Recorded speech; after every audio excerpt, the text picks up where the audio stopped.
You can feel the excitement, the tension, the charisma that surrounds that stadium every Saturday afternoon, especially 10 to 14 minutes before kickoff, when a hush settles over that stadium and we all anxiously wait for that simple forward command to emanate out of the PA system. I can hear it now. Band take the field, and out of that eastern tunnel pour 215 well-drilled, well-disciplined Michigan bandsmen. They pour over the eastern sideline, they form the big block M, and they play the greatest college fight song ever written, the Michigan Victors.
Oh, my goodness. How can you not be fired up, everybody? Wow. That's all I can say. My God, it almost ripped me right through the audio there. Whoops, sorry about that. Bob Ufer, of course, the late, great Bob Ufer, the legendary voice of the Michigan Wolverines from back in the 1970s. Kind of a throwback to the way the game was played this Saturday. Old-fashioned smash-mouth football. And that's what Michigan did. They smashed the mouth of Ohio State 42-27. Good evening, everybody. Welcome to another edition of the Captain Lou Extravaganza. We are live here on 12 Ounce Sports, the network, the array of networks, the platform of networks, if you will. See, I'm still excited from Saturday's game. It's been a long time coming, let me tell you. We are live on our Twitter feed, Facebook Live, Twitch, our YouTube channel, and of course, we are live on Zingo TV channel 761. We got a great show planned for you tonight. We've got a potpourri here tonight of things to talk about. We're going to talk about the carpetbaggers that are Lincoln Riley. Well, not really carpetbaggers. They've been there a while. Carpetbaggers maybe, but Lincoln Riley going to USC and Brian Kelly and his coward move to LSU. And we'll talk about that shortly. The carousel has started. It happens every year. There is no loyalty. There is no loyalty amongst thieves, as Dusty Rhodes would say. We'll talk about the college football playoff. The rankings are out. Pretty much you're in, you win for the top 3 or 4. Alabama wins, they're going to be in. So we'll talk about that shortly. We've got Major League Baseball making news with a lot of contract signings. We're going to touch on that. And we got a special guest in the second hour of the show to talk about that as well. So we got a lot to talk about there. Pro football. I don't know about your Thanksgiving. I hope it was good. Mine was good despite my Lions stinking the joint up again. I got to tell you, I was on with Mike Carvallis this morning on the AM Drive. And I told him, and I honestly think, I don't know if Detroit's got a win in that schedule. I thought for sure they would, I kid everybody and say they go 10-7 or 10 wins every year. But the scary thing is, and I told him, if the Lions would have won those 5 games, I know if Dog Rabbit, but Minnesota, Chicago on Thanksgiving, Baltimore with that long field goal, Pittsburgh with the tie, Cleveland, Detroit would be 5-6, and they'd be in the 7th spot in the playoffs. That's how crazy it is right now. But they've got no direction. It's I'm not saying fire the coach because I'm not a believer in that, especially midseason. But, I mean, I don't know. I don't know where this franchise is headed.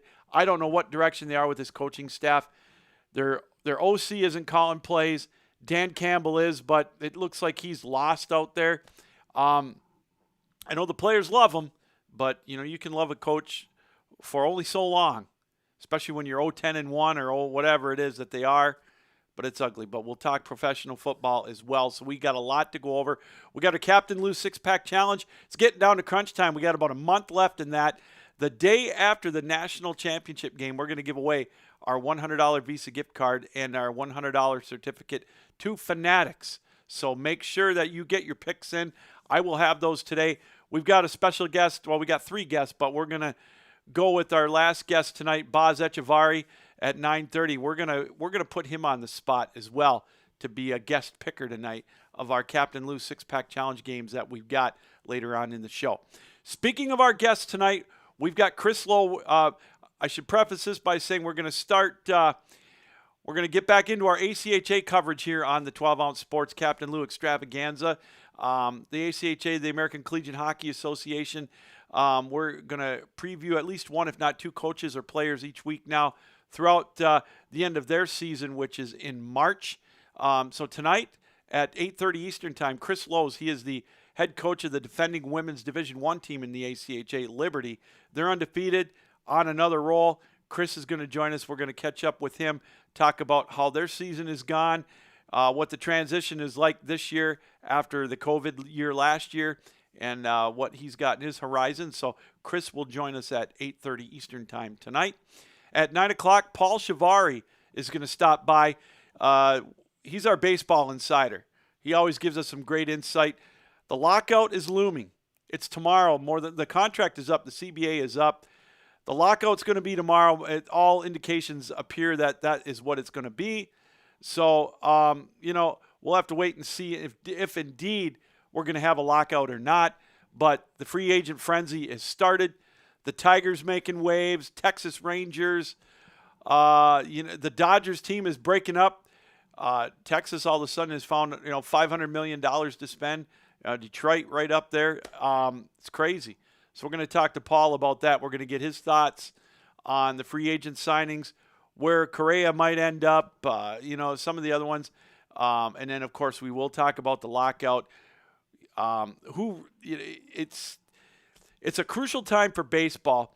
The owners, they're getting these guys signed here quickly.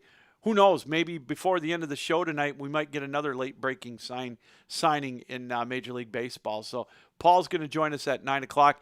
And as I mentioned, Boz Echevarri is going to join us at 9:30. We're going to talk San Francisco 49ers with him. He's kind of our West Coast correspondent, if you will. We're going to talk about the 49ers, their recent success. And, like I've said, I've bashed Kyle Shanahan on here more than once. He gets a lot of publicity. I mean, his record isn't the greatest, but he's kind of wisened up a little bit, gone to the run game a little bit. They've won 3 in a row, and all of a sudden the San Francisco 49ers are looking like a potential playoff team. They would make it right now if the playoffs started this weekend. So we'll talk to Boz about that. And also we'll get his temperature on the West Coast with the Pac-12, with the Lincoln Riley signing to USC, which I think is an absolute win-win for both. It's a home run. I don't blame him at all. And also we're going to talk about DeBoer going to Washington. So the Pac-12 making some news here this weekend, and they need it because they are going to be left out of the college football playoff again this year. Oregon, getting boat raced by Utah a couple of weeks back. They get a rematch with them this weekend. They may win it, but even if they do that, it's not going to be enough. So the Pac-12 is going to be shut out again. The ACC is shut out, and potentially the Big 12 could be shut out. So you're looking at the Big 10, and if it goes chalk, the Big 10, the ACC will be out. Maybe the Big 12. We'll see. I mean, it's a 50-50 shot, but Oklahoma State's got to get past Baylor, and that's going to be a toss-up. It's going to be a fun game to watch. Great games coming up this weekend. I know I'm not going anywhere. I'm getting my booster shot for my vaccination. I think 10 o'clock Saturday morning, my wife Andrea and I are getting our booster shots. And then the rest of the day, I'm in front of the TV to watch some college football, some championship games on Saturday. Wow, we got some dandies. We got Baylor and Oklahoma State, Alabama, Georgia, Michigan, Iowa Saturday night to wrap it up, Cincinnati and Houston. Friday night, it's Utah and Oregon. Great games. And there's a lot at stake. And, wow. It's college football is going to take the spotlight this weekend away from the NFL, and it's going to set up. Could there be upsets? I mean, I look at, we start off with Michigan with that dominating win over Ohio State on Saturday.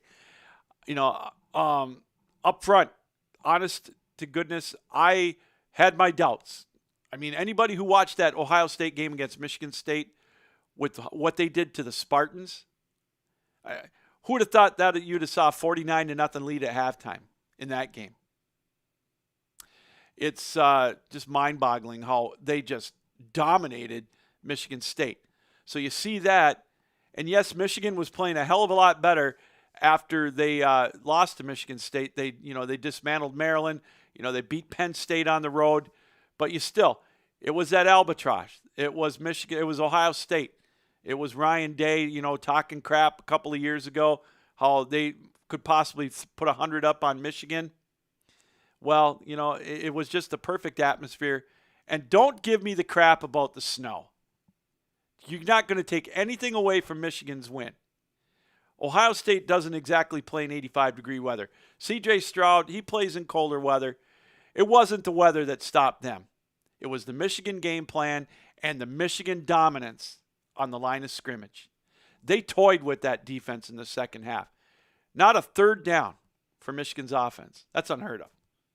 So, Stroud to me is right there in the Heisman talk. He threw for 360-some yards, and, a lot of it was, trying to catch up because Michigan couldn't be stopped in the second half on offense. But, an interesting stat, I didn't get to watch the game live. I saw the replay of it. Obviously, you got to if I'm a Michigan fan, right? I listened to Dan Deerdorf and Jim Brandstetter, who, by the way, called their last regular season game, their last game at the Big House. I was in transit with my dad going up north on Saturday, so we listened to the broadcast. But Dan Deerdorf brought up a good point. He thought that they could run on Ohio State from the get-go, even though they only give up 100 yards. But that was such a misleading stat because Ohio State was always way ahead of teams. So teams like Michigan State, they had to go to the pass. All these other teams that were getting crushed, they didn't run the ball. Oregon ran the ball on Ohio State, 200 and some yards. So Michigan, with their running attack, with Haskins and then Corum coming in, and of course, J.J. McCarthy even getting on the action, Robinson, I tell you what, they made that defense look pedestrian. And of course, Ohio State couldn't hold down the pass rush of Michigan. Aiden Hutchinson, he's getting some Heisman talk. There's no way he's going to win it. It's Bryce Young's trophy to lose. I think it's already sewed up after that game-winning drive against Auburn. But I tell you what, that was such a dominating performance on the offensive and defensive line. So Michigan, they come in now at number 2 in the playoff ranking. Georgia's 1. Alabama's still 3, even though they needed 4 overtimes in that goofy 2-point play overtime system we have to defeat Auburn. Should they be at number 3? I don't know. I mean, I honestly think they put them there because if they didn't want it to look like Georgia and Alabama would face each other in the opening round, especially if something happens and Alabama wins this weekend. Wouldn't that be a wild scenario? They could, Here's the way it's gonna shake out, I think. I don't think Cincinnati's gonna lose. My heart says Michigan's gonna beat Iowa. So if Georgia wins, they're gonna be 1. I think Michigan's gonna be 2. Cincinnati will be 3. And if Oklahoma State wins, they're gonna be 4. If they lose, depending how bad it is, you could see Baylor possibly leapfrog all the way to 4. I don't see it, but then you could have Notre Dame without a coach right now at number 4. So it would be Michigan, Cincinnati against Georgia and Notre Dame. Alabama wins. What's going to be interesting is you're going to see Alabama 1 and Georgia 3. You're not going to see Cincinnati move up because the committee is not going to want a rematch of Georgia and Alabama in the first week. And they're not going to put Michigan 1. I can't see that. I don't see them dropping Georgia all the way to 4. It wouldn't matter anyways. So you're looking at either Georgia and Michigan in round 1 or Michigan and Cincinnati in round 1. Alabama will not play Georgia 2 weeks in a row. It won't happen. No way. So that's kind of what you're looking at right there. We're going to take a break. When we come back, we're going to talk about the coaching carousel real quick in college football. We got a lot to talk about. Chris Lowe is scheduled to join us in the bottom of the first hour. We're going to talk ACHA women's hockey with him. Great show planned. Paul Shivari at the top of the second hour to talk a little bit of MLB with the lockout looming and the free agent signings. And, of course, Boz Echevarri at the bottom of the second hour. We're going to talk 49er football with him. And we're going to talk NFC West and, of course, the Lincoln Riley hire out at USC and what it's going to do to the Pac-12 landscape. We're going to take a break. When we come back, we'll talk about Lincoln Riley and Brian Kelly shifting the tide in college football right after this.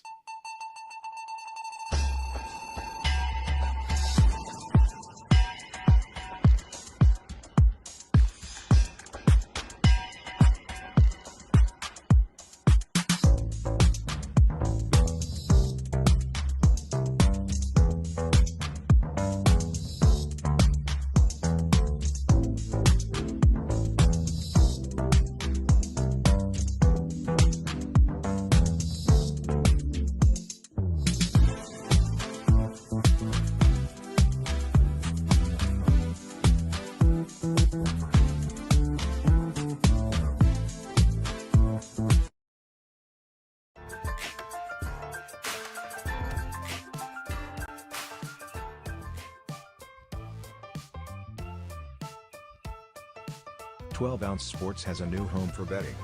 BetUS.com is the official place to place your bets and support 12-Ounce Sports. All you have to do is go to BetUS.com and type in the promo code 120Z and you'll instantly get a deposit bonus. This is America's favorite sports book. And remember, always gamble responsibly.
Ganza, as soon as I turn the mic back on. Welcome back, everybody, to the 12-Ounce Sports.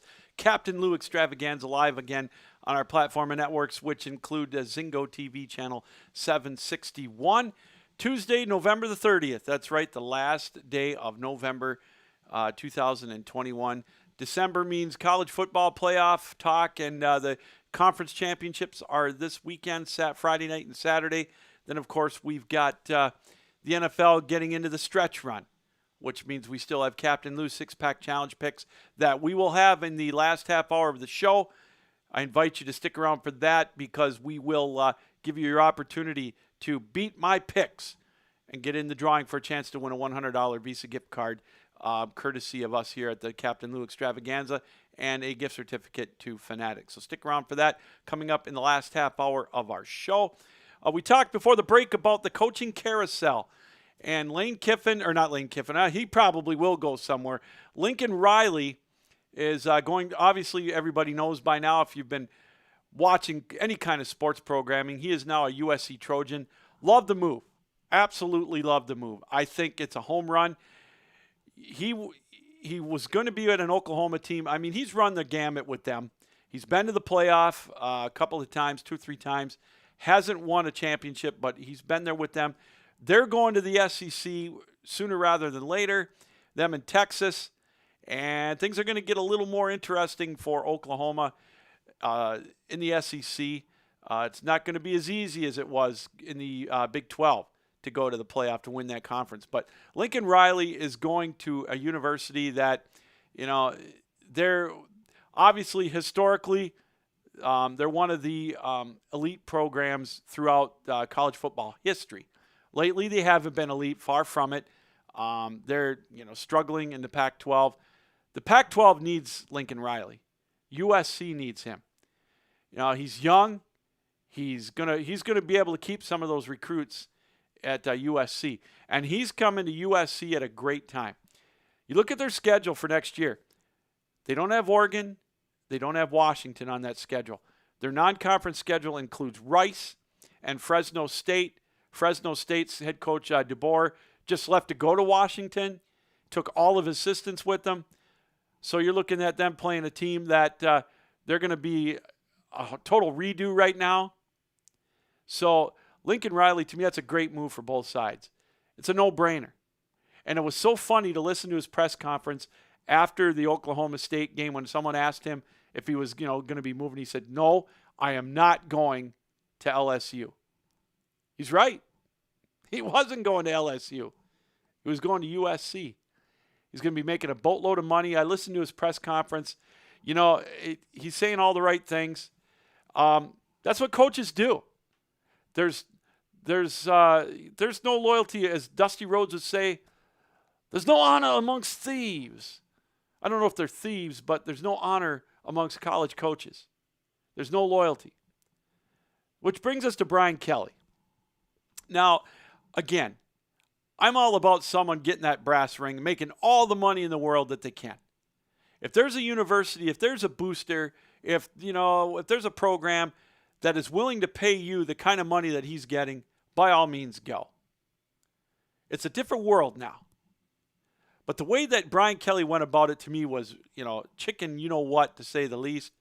I think it was low class.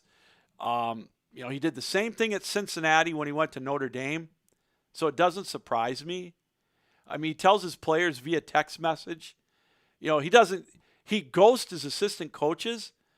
And, I've read reports and I've heard people that have confirmed this, that assistant coaches were finding out when they'd get in their car after talking to a recruit in their house. That's shit, in my opinion. I'm sorry. Without being too vulgar, that's unacceptable. Brian Kelly can go wherever he wants. Obviously, he thinks he's got a better chance of winning a national championship at LSU than he does at Notre Dame. I don't know if I buy that, because the SEC is still the top conference in all of college football. He's got Alabama to deal with. He's got Auburn. He's got Georgia, Florida, Ole Miss. Arkansas is on the come. You got Oklahoma and Texas coming in. Maybe he wants that challenge. But if he wants to stay at a place where he's got a decent shot of getting in the playoff and winning the national championship, he should have stayed at Cincinnati or at Notre Dame. You can say what you want about Notre Dame. Their name gets them cachet, as will USC's. And that's why I think it's a smarter move for Lincoln Riley going to USC. Because these committee members, you can say what you want. They've got Notre Dame at 6. Notre Dame's schedule's garbage this year. And they lost to Cincinnati. They played a Stanford team that couldn't get out of their own way. They're down. Navy, these ACC teams that are not relevant at all. And, so Notre Dame is automatically up there every year. They win 10, 11 games. They're in the conversation. Brian Kelly created a legacy there. And if he's wanting to go to a university just to win a championship, I think he made a big mistake. But, again, if he wants a new challenge to go to a different venue, that's great. Maybe he would have been out in a couple of years at Notre Dame. Who knows? But I just don't get it. But, that being said, God bless him down there. Congratulations, you got the brass ring. These universities, these boosters are giving out contracts and money. It's just mind-boggling. Obviously, they've got it. The money's there. I mean, you look at Mel Tucker. God bless Mel Tucker. He's gotten a lot of money for 2 wins against Jim Harbaugh. Coach of the year in the Big Ten. Don't have a problem with that. Michigan State was picked to finish last. And he got what could be a $95 million contract with all his incentives over 10 years at Michigan State. You got James Franklin getting $75 million at Penn State to stay. These salaries, these contracts, everything else. But again, what's lost in all of this are the players. They've got the transfer portal now, which is a little bit better. But, these players are the ones that suffer. They've got to fulfill a commitment, but yet the coaches don't. Now, I know they got buyouts and this and that, but there's no such thing as a contract in college sports when it comes to coaches, because they can go pick up and go whenever they want. Yes, they may have to pay a buyout, but there's nothing that's keeping them there. And that's what it bothers me with that regard, because the players are the ones that end up, taking it in the knickers. And it's too bad. No, I know they've got NIL money coming and they can get that. They can take advantage of that. I get it. But, but like I said, I'm not going to begrudge them for making the money. It's just a whole new world out there. And, I look at what they showed Lincoln Riley's contract. They're going to buy him a $6 million house, private jet, this and that. I don't know, free In-N-Out burgers for life. I don't know. But I just think his is a great move. I don't understand Brian Kelly's move, but he's up for a new challenge. But it's the craziest thing is all these other coaches now, you look at Cliff Kingsbury, he can go to, he can say he's not looking, but his agent is. And at the end of the year, Kingsbury's going to be saying to Arizona, you don't want me to go to Oklahoma? You better pony up fast or I'm gone. Luke Fickell, he's got to be looking at if that's indeed what he wants to go to Notre Dame, either that or their boosters are going to be jacking his price tag up as they go to the Big 12. And don't count out Urban Meyer just yet. We know how his double talk is. Urban Meyer, I know he's at Jacksonville, but, Bobby Petrino left Atlanta. So, anything's possible. You can't tell me if Notre Dame doesn't call up Urban Meyer's agent or Urban Meyer, say, Thursday afternoon and say, Urban, we got $15 million a year on the table right now. Come on, be our coach. You don't think he's going to look at that and say, wow, sorry, guys, I'm going to South Bend. So don't count that out just yet. I wouldn't be surprised if he doesn't take it. Well, hey, that's enough talk right now. We're going to get back to talking about that a little bit later on. We're going to talk more college football in the second hour. Let's go to the Captain Lou Extravaganza guest line and bring back a special guest of our show from last year, and also you could catch our interview with him on the ACHA.hockey.org website. Chris Lowe, the head coach of Liberty's ACHA Women's D1 team. Chris, hey, thanks for joining us. How are you, my friend? Good evening, Lou. Long time. How are you? I'm good. Hey, first of all, happy holidays, Thanksgiving, and all that. You guys are on break right now, semester break as far as hockey action goes. Your gals, again, starting off with another great start. Yeah, I couldn't be happier. I think with the semester that we've just completed, and we're kind of winding down into exams. We're skate this week and part of next week, but we're kind of in holiday mode, and a good time for us to look back and reflect on first semester. Yeah, you and I talked a little bit yesterday on the phone, I think it was, or Sunday, and I had a look at your schedule. You wanted to talk about some of the highlights this year. I was looking at. Your gals took a trip to Michigan, up in my neck of the woods, to Adrian, and you played a couple of real great games. A showcase, in my opinion, of probably the best in ACHA women's hockey, and those were a couple of nail-biting games. So. Yeah, it was a great trip.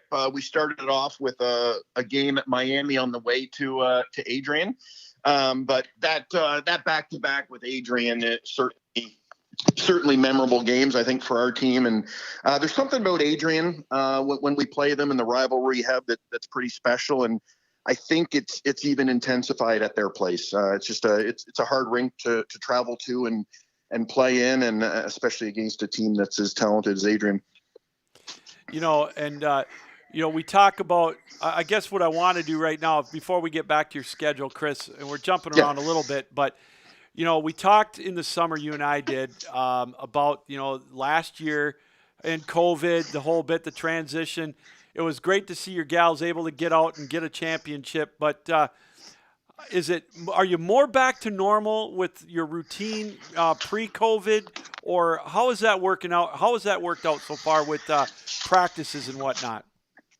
Yeah, so far this year's been a lot better and a lot different than last year. We were really fortunate last year to have the season we did and compete as much as we did.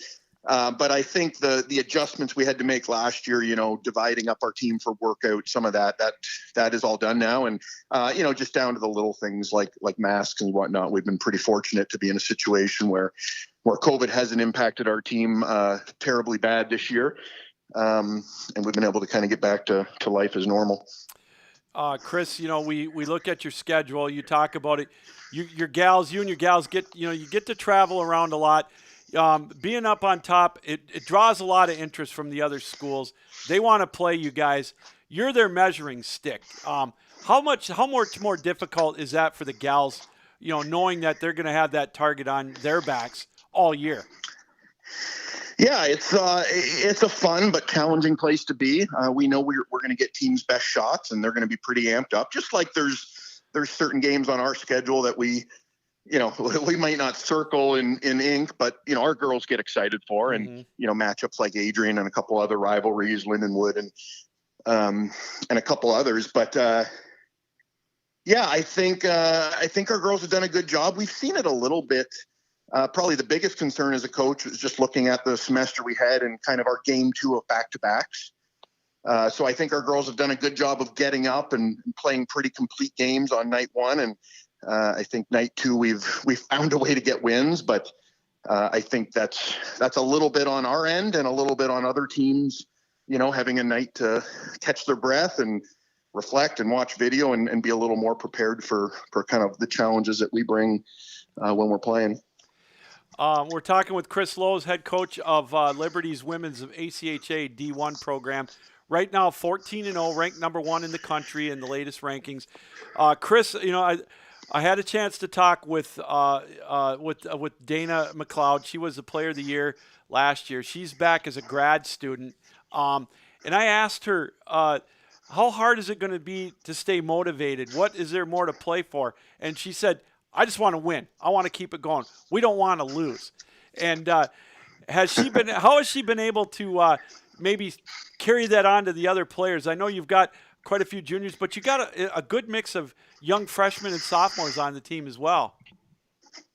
Yeah, I think we're, I don't know, 16 or 17 of our 24 are underclassmen. So we're young, but I think that's just the kind of dynamic that coaches are always trying to figure out. But it's a mix of vets that kind of set the standard and set the tone and, lay down the expectations, mixed with young youth and energy that our freshmen and sophomore classes bring. And I think we've seen that a little bit, that combination of, calm, under fire, and hey, we've been here before, mixed with that, that just energy that new girls bring to your program every year. So I think so far, and then I'll give a little plug to Dana. She's had a heck of a year too, and capped off with that game 2 at Adrian where she scored our first 3 goals to bring us back from 3-0 in the hole. So pretty special game for her as well. And, that had to have been – she's a Michigan native from Port Huron, in our neck of the woods. That had to be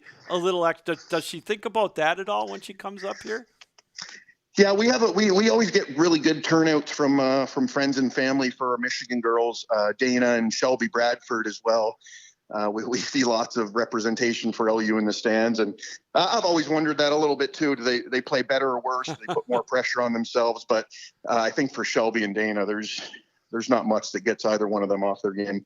Well, I could tell that when I talked to her in that interview, but she was all business even in the off season in that interview. It was awesome. Chris, I got to ask you, I notice on your roster you got a lot of gals from Ontario and from Canada. With the COVID, was it how was it to be able to recruit them and also get them down here with the restrictions? Yeah, it's a super interesting year. I've told a few people this, but we signed 3 defensemen this year that came in, and man, all 3 of them have made a big impact. But really unique situation that all 3 of them committed to Liberty and to our team without ever visiting campus. And that's, it's even a little mind-boggling for me. And we talked about it, but it was just what we were faced with at COVID. And I like to think none of our girls regret their decisions. But yeah, I think other than that, we always have to be pretty creative recruiting. We're in Virginia, so I can't just pick up and go watch a U19 Tier 1 team, play on a Tuesday night. So we've got to get a little creative, and I'm really fortunate to have some talented and dedicated people that help on the recruiting side, and that's kind of kept that pipeline to not just Ontario, but we've found a lot more talent out west in the last 2 years, really. Now, with this month off or so, does this give you a chance to get out and recruit at this time of the year? Or, Chris, do you just take the time to recharge yourself? Yeah, I may attend a weekend or two, but I'll probably recharge a little bit too. We've got some good eyes. There's a couple really big tournaments here over the next 3 weeks, and we'll have representation there. And I think more than anything, we're really being a little conservative in recruiting because we've got time and it's going to be a small class. And I also think the COVID logjam of recruits is going to change things. Normally by, December, January, we'd like to have things pretty buttoned up, but I think it'll be a later kind of deadline this year. And, does winning as much as you have, that's got to help you too. The name Liberty too. I mean, it's got to give you that little bit of an extra edge, doesn't it? Yeah, it's hard for me to know kind of the other side on what those challenges are. It has its own challenges. I think when you're talking about recruiting goalies, do goalies want to come to Liberty and maybe see less shots? But, there's a few unique challenges. I think less or more than winning, I think our campus and facilities and even more than that, the kind of culture that our prospects see when they come visit is what really seals the deal for us. Now, what is a team that's undefeated, Chris, that's 14-0? If there's anything you think that you need to work on that may not be up to, Liberty standards, what would it be if you look back on video and watch your gals play? What, when they come back from break? Well, I think, we're just in that process, and we're a young team, so I don't think we're a very polished team right now. Okay. I just think we're a very talented team that has embraced the battle. And I think the theme this year is our girls have just found a way to get it done. You look at 3-0 down to Adrian, come back, win on our first shift in OT. Mm-hmm. OT winner early on against Lindenwood, and even Indiana Tech, a couple close ones there. I think girls, I think last year, the year before, over them, we've had 3 or 4 overtime games, and we've never found a winner. So I think that's a very good sign for our girls that we found a way in all situations. I think that Indiana Tech team, they're kind of under the radar a little bit. They gave you guys a little bit of a run there at home, and I think they're, you look at you guys and Adrian, they're, and Lindenwood, they're kind of the, folks are more familiar with your teams, but that Indiana Tech team, I think, is one to be reckoned with. Yeah, I mean, it's not really a surprise on my end. I think Scott Hicks will build something great there, and I'm real excited to see what happens in the next couple of years. And we knew it. I mean, we knew a bunch of their girls that they were looking at, and girls that we'd watched as well. So we weren't really surprised. And first ranking they were 3. I don't know where they are. The third ranking just came out tonight, but yeah, they're going to be there, and they're going to be there for the long term. And more than anything, it's just really good for our league. And I think there's some other programs there. We played Arizona State. I think they've got something that could be pretty special. They keep building. Indiana Tech and a few others there. I think it bodes well for the future of our league. I know you don't look way down the line to nationals, but I just want to ask you how much, if you're fortunate enough to get there, how great it's going to be to have everybody like it was supposed to be in St. Louis in March, as opposed to having to have it, the quote-unquote old-fashioned way at different cities. I mean, that's going to be an exciting time for the ACHA. Yeah, not to pop your bubble, but I actually liked it last year at Minot too, okay. And I think there's something to be said about our own sites. But okay, yeah, I mean, obviously we're hoping that Liberty will have good representation. Our men's D1's having a great year. Men's D2's, kind of right at the top of the pack, and I think men's D3's talented. Women's D2's kind of just getting going, but it'd be nice to see 3, 4, 5 of our teams there. Okay, let's talk real quick again. Last year's team in Minot, your gals went in, did real well, and it was a good experience for you. Yeah, it was an incredible tournament. I think it was a great week, and I think most of the teams there felt really good about it, especially when it was kind of put together mid-season. But overall, yeah, I think it was great. And again, a lot of those strong teams were able to play last year, so we had a really, really competitive tournament. And it's the last of that format as well. So I think that's going to be another thing will be new to all of us is a new format, 2 more teams, and just kind of a different look for the national setup. So Chris, what are you going to do now? You're going to maybe take in one tournament, but you've got a month off to recharge, limited practice time with exams. But what can you do now in your off time to maybe close your brain from hockey for a day or 2? Yeah, I think it's a great time. I kind of got to make up for first semester with the family, so we'll do some trips, and we'll probably get out of town a little bit. And fortunate down here, it's not strange to golf in December, so you never know. Make it a round or 2 in if the weather's good. But yeah, like you said, it's a recharge time, and I think by Christmas time we're going to be itching to get back at it. And it's a career, a hobby, a passion, but I think all of us that do this are, miss it, incredibly when we're not doing it. Well, Chris, I appreciate you taking time out tonight. We're getting back into the ACHA fold here on the show. Always appreciate your time.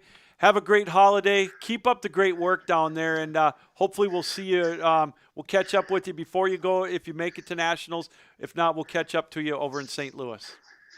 Absolutely. Well, thanks for the invite and for having me on. You bet. Thank you. Chris Lowe, the women's D1 head coach at Liberty University. Again, they're off to a 14-0 start, ranked number 1 in the country. Again, just another great year for them. If you're looking to watch some really, really good women's hockey, you've got them, and you've got Adrian College at the ACHA D1 level. And I know technically it's technically club hockey, but these gals are not too far away. And I know Liberty, a team like Liberty, they can give some of these NCAA women's teams a very good run for their money. Liberty University's got a phenomenal facility. I've been there and seen it in person. They could seat, I think, 3,000 or 4,000 in that arena, and they take care of them down there. I know Adrian College, their ACHA facility, well, they share it with their NCAA facility, but it's gorgeous as well.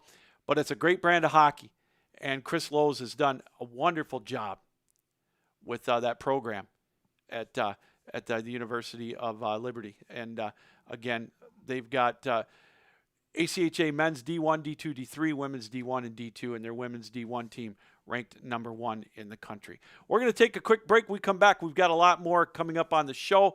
We'll go through the rankings of the ACHA and women's D1 and men's D1 as we roll on here on the Captain Lou Extravaganza Live here on the 12-Ounce Sports Platform and Networks and Zingo TV Channel 761.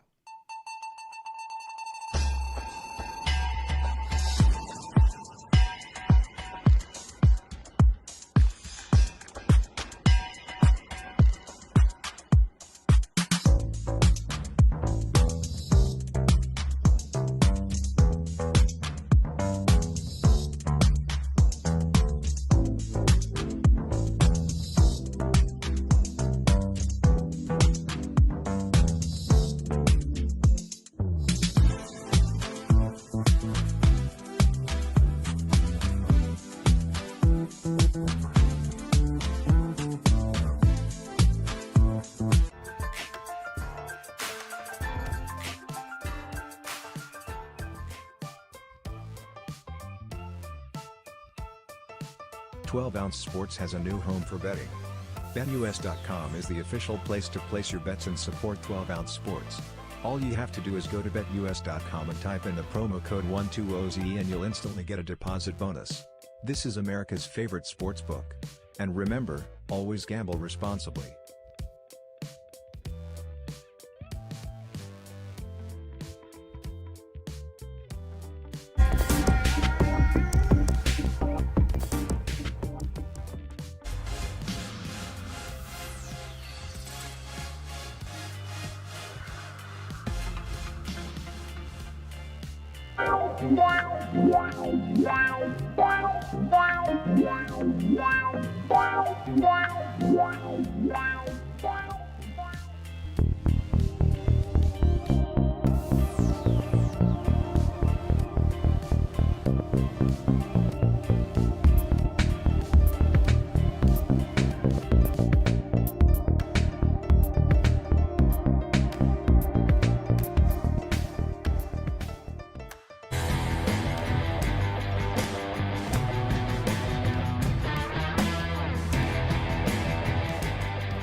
Hey everybody, welcome back to the Captain Lou Extravaganza Live here on the 12-Ounce Sports Platform and Networks. That includes Facebook Live, Twitter, our YouTube channel, Twitch, and of course Zingo TV Channel 761. Want to thank Chris Lowe's again, the head coach of Liberty's ACHA Women's D1 program, for joining us here tonight. Again, we're going to be getting back into our ACHA coverage now. Each week we're going to have more guests. Next week we've got the executive director of the ACHA, Craig Barnett, going to stop by and give us kind of a state of the ACHA report as they're coming up on the midway point of their 2021-2022 season. We'll find out exactly what their short-term goals are to get ready for St. Louis and the national championships, which start, I believe, March 10th. So they're going to be here before you know it, a little bit earlier than they have been in the past, but or last year anyways with the COVID year. But it looks like everything is full bore so far for that. So we'll have Craig Barnett join us next week, 8:15 Eastern time. So make sure you stick around for that as well. Before we get to the rankings, I want to remind you again about BetUS. Go to 12-Ounce Sports Network or 12OunceSportsRadio.com/BetUS. There's a lot of games coming up this weekend. If you're like me, you like to have a little skin on each game. That's the perfect place to go. It's safe. It's legal. Just go to 12OunceSportsRadio.com/BetUS. It'll take you right to their website. And when you get ready to make your first deposit, I can't urge it enough. Use the promo code 12ounce. That's 12OZ. That's it. And you will get a 125% signing bonus or deposit bonus, which, see, I've got contracts on the brain. 125% deposit bonus. So if you put $100 down, they're going to give you another 125 to bet with. So that's 225 for your 100. That is the lock of the century. That is a no-brainer. If you don't do that, then you don't even deserve to be betting, because it's that simple. So go to 12ouncesportsradio.com/BetUS. That'll take you right to their website, betus.com. And for the promo code 12ounce, when you make your first deposit, make sure you enter that. You get a 125% deposit bonus. It's that simple. You put $50, you're going to get $62.50 on top of that. It's that easy. And then you can bet. They've got great prop bets. You name it. Have that great parlay bet where you can win yourself some Christmas money. It's that simple. So, anyways, wanted to take a look at the rankings in the two Division I conference, or divisions, if you will, men's and women's. Men's had their third computer rankings through the middle of November. They took it off for Thanksgiving. Lindenwood undefeated and Minot State undefeated. They've been flip-flopping back and forth, 1 and 2. They're undefeated. Iowa State right there. They went to the finals last year. They're ranked third at 15-2-1. Liberty is at number 4. Nevada, Las Vegas in at number 5. Last week they were ranked 8th. Adrian College, the defending national champions. They're at 12-2. They're 6th. Central Oklahoma 7th. Missouri State 8. Stony Brook 9. Jamestown 10. They're up this year to D1. They've been a D2 program along with Minot State. Marysville at 11. Indiana Tech is at 12. Ohio at 13. Arizona at 14. Arizona State 15th. Pittsburgh is 16th. Illinois is 17th. Utah is 18th. Michigan Dearborn hanging in there at 19th. Lawrence Tech at 20. Niagara at 21. Aquinas at 22. Midland at 23. Illinois State at 24. And Davenport at 25. They take the top 20 teams. You figure in each of the conferences get a automatic bid, and then I believe there's 12 at-large spots that go into the rankings after that, and to go into the nationals coming up in March. So there you go for the rankings on the men's side. And on the women's side, we mentioned Liberty on top, as they have been pretty much all year, 11-0, now they're 14-0. Adrian College, their 2 losses this year were to Liberty, one of them an overtime loss. Minot State right up there. Lindenwood, McKendree, Indiana Tech at 6. Midland at 7. UMass at 8. Maryville University at 9. Arizona State at 10. Michigan State at 11. Miami at 12. Michigan Dearborn 13. Michigan 14th. And Grand Canyon at 15th. So a lot of time left in the rankings. A lot of time left in the ACHA hockey season. But I always say it. You know, I've been involved with them on the national level now for about 5-6 years, and it's a great brand of hockey. You know, obviously it's technically a club sport, but you've only got, especially on the men's side, you've only got, I believe, I want to say 59 teams in NCAA D1. So if you can't make that level, this is the next best thing. And there are some really, really good talent, and it's getting better. The game's gotten a lot quicker. It's just a lot crisper, and it's just a lot of fun to watch. And really looking forward to that. I'll be back behind the mic tomorrow night for the Aquinas College as they take on crosstown rival Calvin. That's at 8:00 Eastern time. So it's going to be live on aqsaints.com. That's their school website. I invite you to check it out. Again, it's some great hockey, and I'm sure you'll like it. Real quick, before we go to the top of the hour, we got Paul Shivari coming up in about 6 minutes. We're going to switch gears and talk a little MLB with him. I just want to kind of finish up what we were talking about in the first portion of our show with the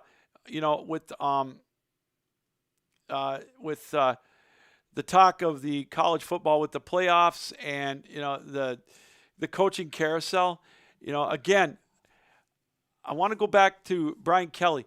I want to make it clear. I don't begrudge the guy for leaving. He's going to LSU. It's a whole different challenge.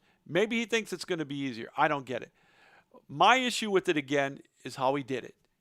He left the players in the lurch. He left his coaching staff in a lurch.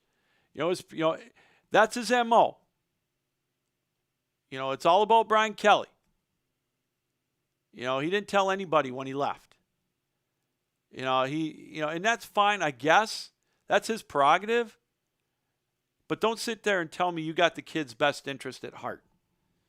Because if you did, I'm not saying you even had to coach the bowl game.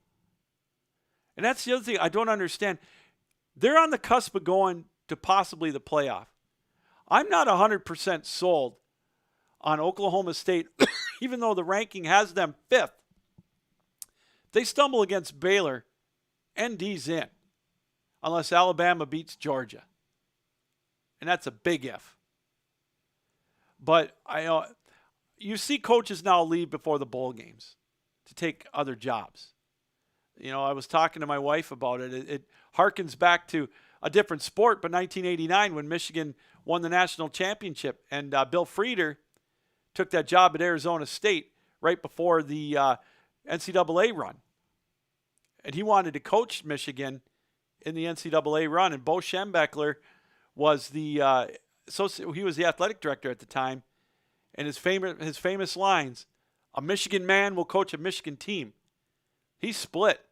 And then, of course, Steve Fisher came in, and the rest is history. Got him on that magical run. They won the NCAA championship. Coaches do it all the time. They leave. They go before the bowl games. I get it. But the way he went about it, talking to, texting his players, telling them to be there at 7 a.m., talked to him for maybe 10 minutes, and then he left. I just don't like how he did it. That's all. It was a coward's way out. I don't know if there is ever a good way to do something like this, but there's got to be a better way than what he did. That was a Bush League move on my part, or in my opinion, on his part. But that's what he did at Cincinnati. He probably did it at Central Michigan, for all I know, to go to Cincinnati. And, coaches can get in front of a camera and say, "I'm not going this place. I'm not going that place." What are they supposed to say? That's the other thing that just cracks me up. They interview Lincoln Riley, or, when he said he's not going to LSU. What is he supposed to say? "Yeah, I'm taking the job. Yeah, I've talked to him." You're going to get alumni and board of director or whatever, board of trustees people, they see something like they're going to say, "Get him out of here." If they're going to move, they're not going to tell the media they've been talking. It's like, that's why all this hot air about Nick Saban when he went to Alabama. Guys change their mind. I understand that. But the media is one thing. Your players and your coaches are another. When you leave them in the lurch like what Brian Kelly did, that's unacceptable.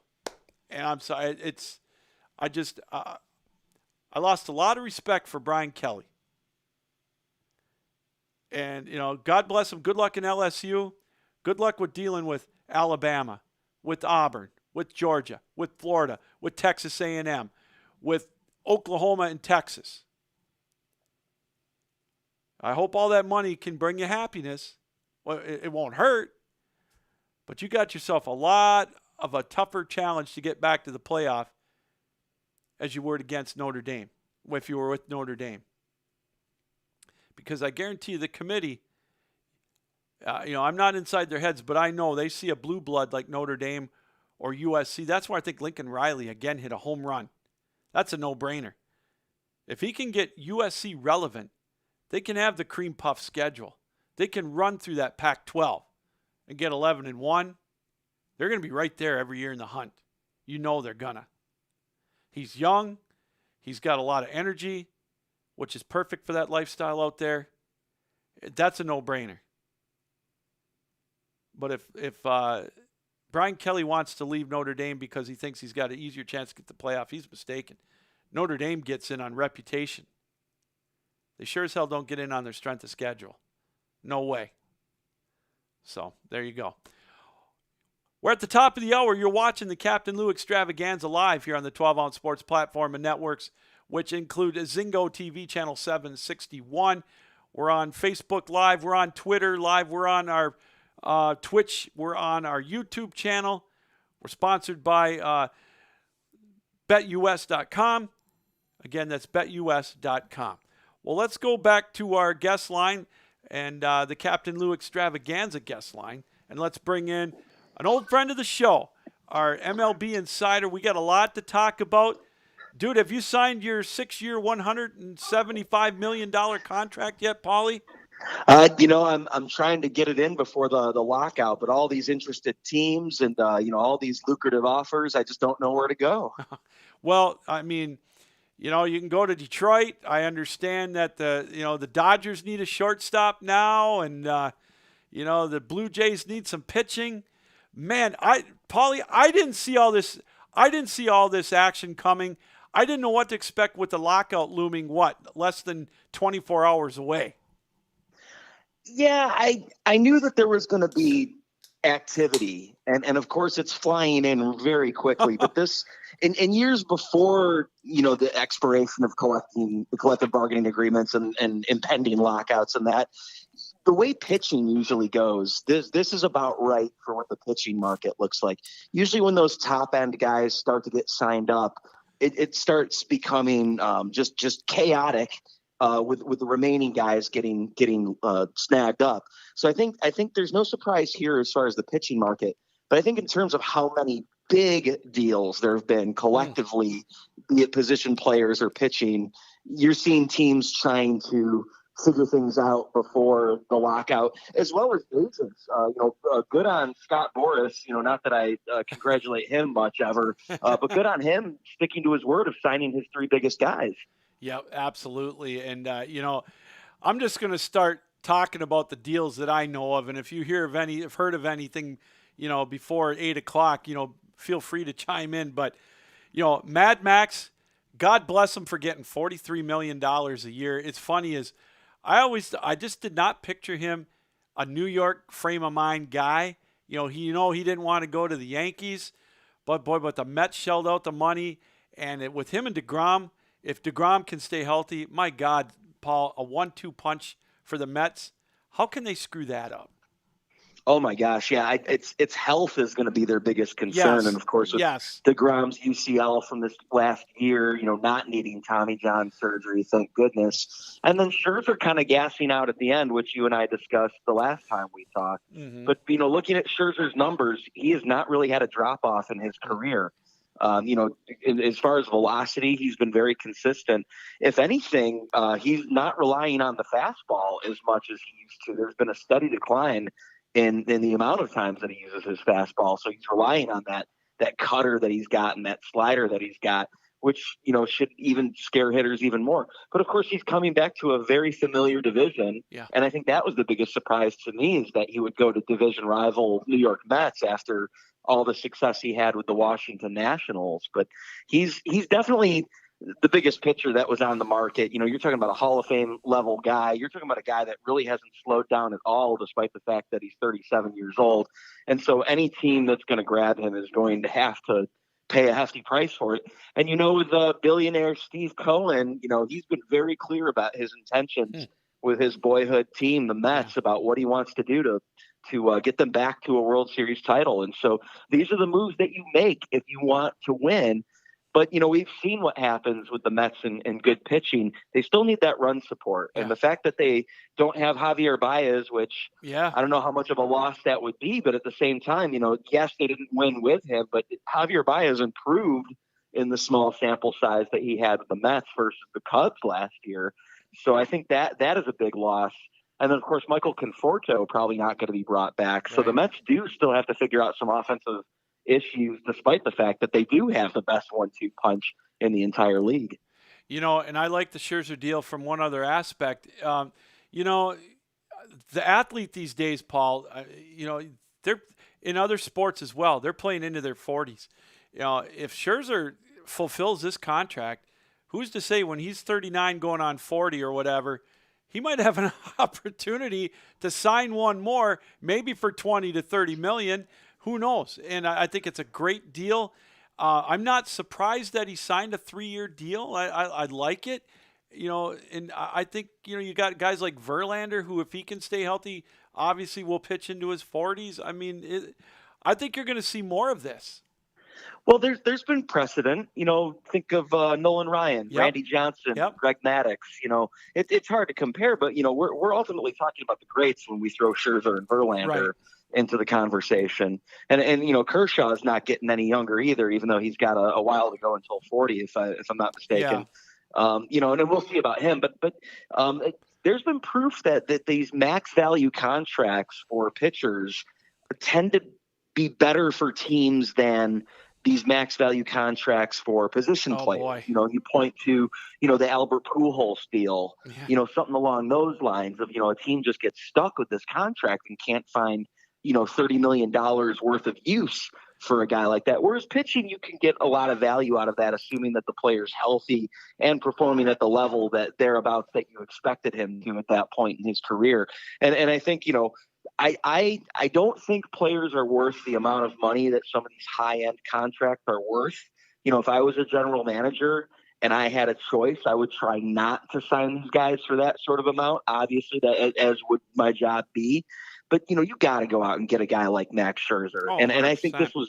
this was the right move. It's not a surprise. I would have preferred to see him other places, and I think anyone would prefer to see him on their team. And I know you had a chance at one point to see him on your team, but it was a different point in his career. You saw the emergence of him as one of the dominant starters in the league. And we had Robbie Ray on our team. We had, oh my God, it's just, Well, what the 2012 or 2013 rotation? It was like all 5 of those guys have gone on to win a World Series somewhere else. Exactly. And God bless Jimmy Leland. Speaking of Robbie Ray, $115 million with Seattle. Were you surprised he went with the Mariners? I didn't think they were going to be a player at all. I wasn't really sure what exactly the Mariners were planning on doing. I guess I could have imagined at some point, that they were going to have this type of money. We think back to the Robinson Cano contract, and I think even Ichiro probably had some good deals when he was playing. I mean, the amount that they probably had to post just to get Ichiro 20 years ago, back when the posting rules were more of an absurd bidding war. We know Seattle has money. Oh, I guess sure. I wasn't really sure. You never really know what their plans are. And I mean, of all the just gaffes that front office has made, kind of revealing how they manipulate service time, the fact that they kind of let Kyle Seager go on kind of bad terms, and that's one of your big franchise guys that kind of held you through these lean years. There's the various examples of the Seattle Mariners and how, even this year trading Kendall Graveman when they were more or less in a pennant stretch and came within a game or two from even making the playoffs. So I guess I'm not shocked that they're buyers in that sense. But at the same time, I wasn't sure how they wanted to spend their money, where they're going to spend their money. Mm-hmm. And I hear rumors of Chris Bryant to the Mariners. I don't think there's any weight to that, but I wouldn't be surprised because I think they're a team that's ready to make a big move for a big player. And they're really, they're basing this on the fact that maybe Robbie Ray is as good of a pitcher as advertised. We don't know if this is a fluke Cy Young Award winner, because occasionally you'll get those. Sure. But and this was a really weird year for Cy Young Award winners, not to take anything away from Robbie Ray, but is Robbie Ray ready to turn the corner and be one of the top lefties in the entire league? And I think the Mariners are gambling on that. And I don't think it's a bad move because I think even if Ray's not the best pitcher in the American League or one of the top 5 best pitchers in the American League, I think they're going to get an innings eater, solid veteran type of guy, great lefty.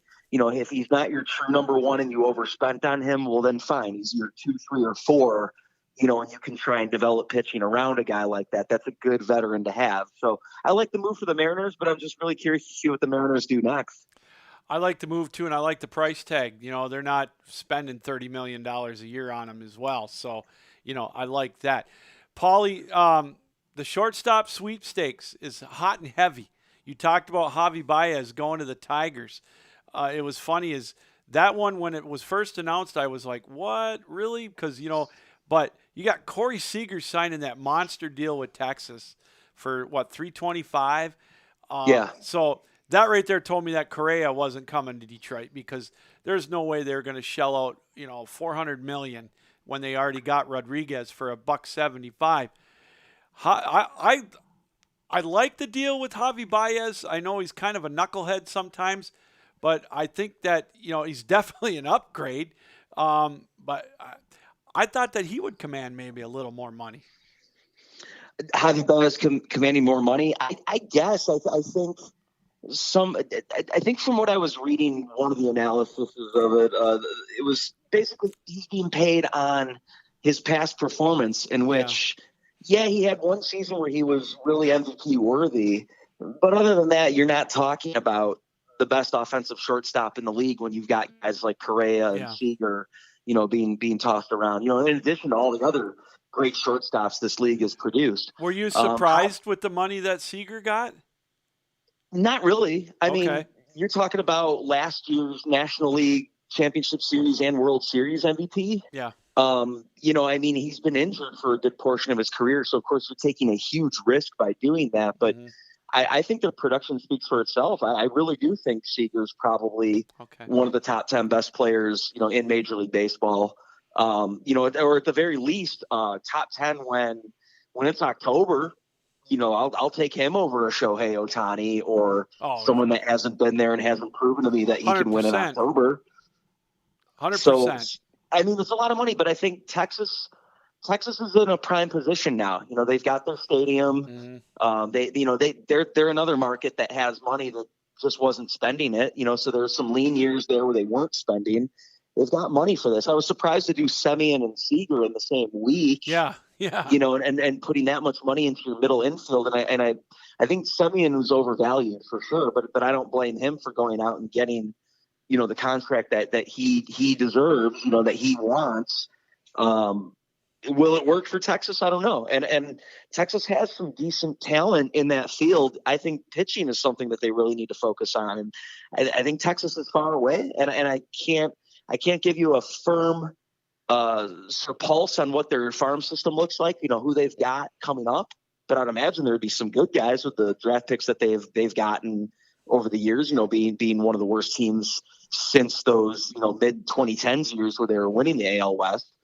So I think maybe they know something we don't. And I think building around Semien and Seager is very curious. It's Seager, of course, I think is going to give you that veteran leadership. And I think Semien has kind of shown you, he's put up MVP-like seasons more than once on both sides of the pandemic year. So I think there's something to it. And I think Texas could be, striking while the iron's hot in a division that might see Houston kind of take a downfall and see Oakland in a rebuild, and the Angels not really looking like a juggernaut quite yet. Mm-hmm. So we'll see. I mean, don't be surprised. We're talking here last day of November. Don't be surprised if we're talking about, hey man, no one saw Texas win the AL West.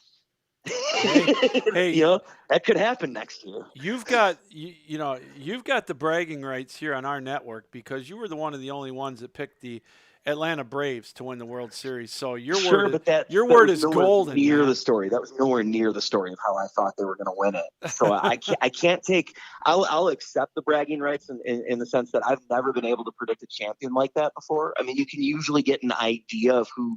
Usually what I like to do is throughout the season, you throw out three names that are like, oh, I guarantee they're going to get to the World Series. Or here are the three best teams that are the most likely to get to the World Series. At any given point in the year, you can just pull that number, pull that idea out. And at no point during the season did I have Atlanta as my champion other than like opening day in the first couple of months. And then towards, after the trades and I think like late August, I kind of started seeing it again where I thought the NL East was weak and that Atlanta could take that based on their depth and their experience. But there's no way I saw them. I had Ronald Acuna Jr. as my MVP of the World Series in that prediction. So, that's strike one right there.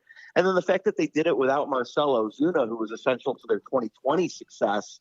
But I was just kind of basing it off of they have a lot of pitching depth, despite the fact that they didn't have Mike Soroka, being injured this past season.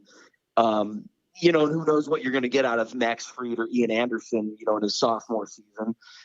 So I thought, the fact that you saw in the World Series what they did with all the different guys that they kind of had to bring up. I think like a couple of guys made their debut during the World Series, or at least one guy first time he was, he started the game, didn't make it out of the first inning. I don't remember if that was oh gosh, the name's slipping me now, but you know what I'm saying? Like, so I think that's part of the reason why I picked them at the beginning of the season, and part of the reason why it worked out. But it never really happens like that. And there's been, other years, you look at certain teams. Like I remember telling you on opening day, I was sure that the Padres were going to be superstars this year. I was too. I mean, they had all the makings for it. And then San Francisco comes out of nowhere. Yeah. But, of course, the Dodgers are still a powerhouse. But, this is a different offseason completely. And I think now we got to start talking about the Padres. They're not going anywhere. They still have Machado, Tatis. You just got to hope that they're healthy. Now they have a competent manager, better than Jace Tingler anyhow, by bringing in Bob Melvin, who's probably one of the best managers right now in the game. So this is, and then the Dodgers losing a lot of talent, and San Francisco, not bringing in, they didn't bring back Kevin Gausman, and I don't think they're going to bring back Chris Bryant, and you saw what they did in the playoffs, just completely bowed out after that best of five with the Dodgers. So I think you're looking at next season, the Padres could be, the best team in the NL West. I mean, I'm making some bold claims right now here the day before the lockout, saying that the Rangers and the Padres are going to win the West division next year. But I'm saying we're in a transitional phase right now, and until we see what the complete free agent picture looks like, and spring training, and of course getting past this lockout, and what sort of changes are going to happen in the new CBA that are going to make teams pivot and how they plan. We're talking about designated hitter in the National League is probably a realistic possibility. Yeah. I mean, when I say realistic possibility, it's like I'd almost bet the farm on it right at this point. The National League teams are looking at Nelson Cruz, and that should tell you something. Yeah.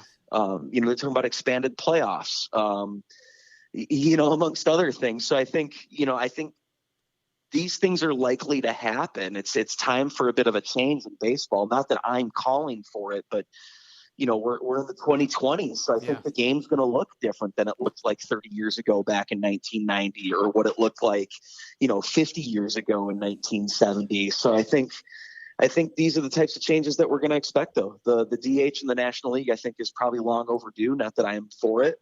But it's going to, even things out and get rid of that argument of one league is better than the other because of whatever advantage or disadvantage they have with that player. But I do hope to see something creatively with that, though. And I think maybe we've discussed it about the idea that you start with a designated hitter, but as soon as your starting pitcher comes out of the game, you lose your designated hitter and your pitcher enters into the lineup. As long as they take the runner off a second to begin the 10th inning, they can do whatever the hell they want else. They got to get rid of that rule. This is not. But how do you feel if that rule came into effect in the 12th inning or the 11th inning? I could see the 12th inning, or give them at least 2 innings. The 10th inning, to me, I'm sorry, it's too quick. 10th inning was almost kind of sacred too. I don't like the runner on second rule because I always thought as an extra inning, the 10th was the 10th felt like it was part of the 9. Right. If it went that far. Yep. So I think anything after the 10th I could be okay with, but I didn't like seeing it in the 10th inning.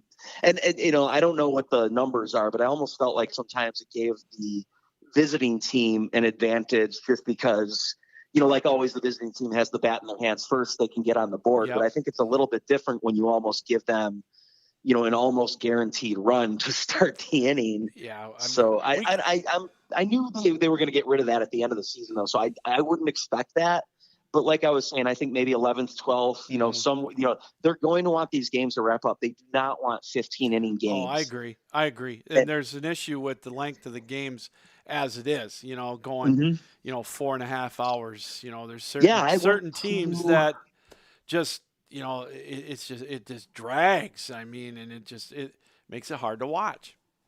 I went to Game 3 of the divisional series, Sox and Astros. 9 innings, and the game got over at 11:30, so it was like 4.5 hours long. That's tough, man. I don't care what you can watch. If it's hockey, football, pro wrestling, whatever, 4.5 innings or 4.5 hours for a contest is crazy. Paulie, in the little time we got about 5 minutes left. The lockout is looming, and again, you're more into it than I am, but I look at it this way. I think that there's a lot of pressure on Tony Clark. I think the owners got the upper hand with the last CBA. I think the players at first thought they had it, but once the reality set in, I think the owners had the upper hand. What I know, I don't mean it. It could get ugly. I don't think we're going to see a strike. I don't think we're going to see a work stoppage next spring. I think there'll be an 11th hour decision, but a timetable, of how long the lockout might last, in your opinion. I'm thinking it'll be done before Christmas. Okay. Yeah, and I don't think it's going to drag that close. I think especially with Christmas coming closer, they're not going to want to be negotiating leading up to that. Yeah. So let's say 10 days to 14 days, and that's just me just shooting from the hip guessing. Sure. But I'm basing that off of the fact that the two sides knew that this was coming. Yeah. They're talking now. It's not like the pandemic thing where it was kind of back and forth and you kind of knew what was going on. And of course, with negotiations, you really want to put your emotion behind that, but you can't. You really can't when you do these types of things. You really have to take your emotion out of it. So the two sides want to come to an agreement. So I don't think anyone's going to play chicken and call each other's bluffs here. I think they're really going to try and hammer something out. And I think they don't feel the need to, I don't think they feel the need to hit the deadline. But as long as they're not lingering too past the deadline, because, you're going to have the agents speaking up too. The agents have really no say in anything. But of course they're going to be barking at these guys, say like, "Hey, money's to be made here. You guys all know this." Right. Oh yeah. Do you see you guys all know this. Do you see a salary floor coming in? So yeah, I do. More so than a cap, I see a floor. Yeah. Because they're trying to prohibit tanking and whatnot. But I'm not a finance guy. I'm not. I'm probably the last guy to talk about this. But there's got to be something to be said then about these max contracts versus what the guys on team control are making. And I think that this disparity, basically what happened to a guy like Chris Bryant. Of course, arbitration will help correct that problem. Right. But at the same time, I don't think either side really wants to do that many years of arbitration. And I think it's almost like an indentured servitude of sorts to have these guys under team control for like 7 years, holding them on minimum deals for like the first 3 or 4 years of that. Right, so, right. so that, like you can't have guys being paid $30 million a year while one guy's like, struggling to make the minimum or getting, whatever an arbitrator feels that he's valued, because there's no way an arbitrator would ever give a guy $30 million a year. I look at these TV contracts that they're still getting, the billions of dollars and, the ticket revenue. Fans are still going. So I can see where there will be a salary floor. I just think it's going to help teams like Pittsburgh and Kansas City and, some of these smaller market teams, to maybe even it out a little bit. But you're always going to have the Yankees and the Red Sox and the Dodgers and now Texas and whoever spending, $300 million a year for a payroll. It's just the numbers are astronomical. Yeah, and I think the floor hurts those teams, though, because, there might be, like Pittsburgh right now, it doesn't look like they're in any rush to start winning. I think they're really trying to collect talent and, really try and build. I think that's the way to do it in baseball. I think the Cardinals have been doing it for years, but we saw how the Astros and the Cubs did it, the Royals, the Brewers, those teams where they build, these deep farm systems, and they essentially, and this is where the whole thing comes into play with the player team control. That's going to change the game. So if you have less team control and you have that salary floor, that might even things out a little bit. But then we need to see talent evenly spread, because I think if there's no cap, you're going to see the Yankees and the Dodgers and the Angels and the Mets.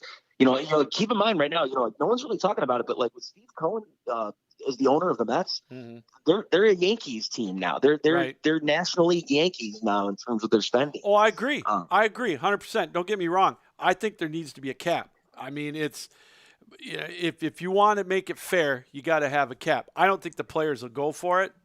I don't know. There's no way, because there's too much money to be made. It's crazy. So But I think that that's to be said, though. The likelihood of a cap might end up happening based on the way some of these big signings happened before the deadline. Mhm. Like in terms of like, it seemed like certain players, certain agents, certain teams really wanted to make sure these things got done ahead of time, just so it wouldn't be a problem later, or just so nothing would be lingering over time. And I think maybe we could read into that a little bit, that if a team was trying to sign these guys for max values early on, yes, it might hurt them with the cap and everything like that, but at the very least, they've got their guys signed up, and that player's happy because they got the maximum value that they could possibly get in this era before any sort of adjustment might be made. Last question for you. Correa. He's Carlos Correa. He's not going to the Tigers. I mean, I know the Yankees got some cash. They always do. Do you see him in Dodger blue or Yankee pinstripes or in the Pittsburgh P? Dodger blue would be hard, right? You know, Yeah. with everything that everybody knows about Wouldn't that be something? the trash can, you know, like, and you know, we aren't Carlos Correa or the Dodgers, No. so I don't know what the real story is, but you know, I can't see that. We know with Baez signing with the Tigers, the likelihood of him going to the Tigers is slim to none now. Right. I can't see, you know, I don't think the Cubs would want to go in on him. No. Yankees maybe, but you know, I don't know. It's crazy. Yeah, you know, someone's going to sign him. So Chris Bryant and Carlos Correa are going to end up somewhere, and those are the big two that I'm really looking forward to. Oh yeah, I just think $375 million will probably get the job done, and I think he's going to be in the Bronx on opening day. By default, you know, they'll just suck it up and they'll sign him.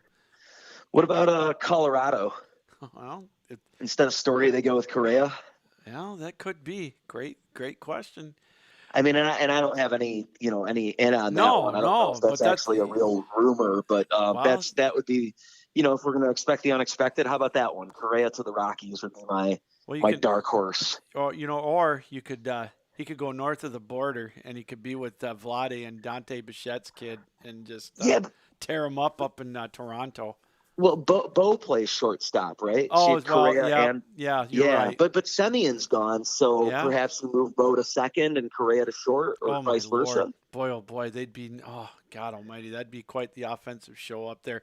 Paul, this has been fun. Oh, I forgot we were going to talk about this. One last question. I'm going to leave you with this. Sure. I've thought long and hard about this because you asked me next time we talked, and I think that Dusty Baker should be in the Hall of Fame. Yeah, I'm with you. I mean, there's not too many people from this era that were better managers, and it's not like, I don't know. I mean, I think he got outmanaged a little bit in that last World Series, but I think there's something to be said about the fact that he made it back there, and that's, you know, that he wouldn't be the only manager that didn't win a World Series in an era where he could have won a World Series. Yeah. To be, you know, I mean, you know, what are your thoughts on Al Lopez? And I think Lopez is probably a better manager than Baker, but at the same time, I like Baker. I like him a lot. I think he's definitely a manager's manager, or a player's manager at the very least. Well, I think that the track record speaks for itself. I think they both should be in, and I like what Dusty. You know, he's kind of changed his managerial style over the years. And he's had to, and he's been successful, like you said. So, yeah, I think he should be in. Paul, hey, I got to let you go. Thanks for coming on tonight. This has been an absolute treat. We'll talk after the lockout's over when everybody's happy. It might be in 2022, but have a great holiday season, my friend, and thanks again for coming on. Hey, you too, and I'll always be back anytime you'll have me. All right, thank you, Paul. Paul Shivari, our MLB insider, here on the Captain Lou Extravaganza live here on 12 Ounce Sports. Sorry about the camera mix-up. I thought I had enough battery life to get that old battery through 2 hours of my show. That's what I get for thinking again, right? Well, we got a lot of baseball talk out of the way there. The lockout is looming, T-minus whatever it's going to be whenever they lock the doors tomorrow. December 1st is the magic date. We'll see if there's going to be any last-minute signings. Will Carlos Correa, wouldn't that be something, though? Going in Dodger blue after all that crap that went on between them and L.A. That would tell me right there that there really is no honor amongst thieves. Or as Dusty Rhodes used to say, there's no honor amongst thieves, my friend. We're going to take a break. We come back. We'll talk more. We still have Boz Echevarri scheduled to come on probably in about 5 minutes here on the show. So we'll be right back here on the Captain Lou Extravaganza.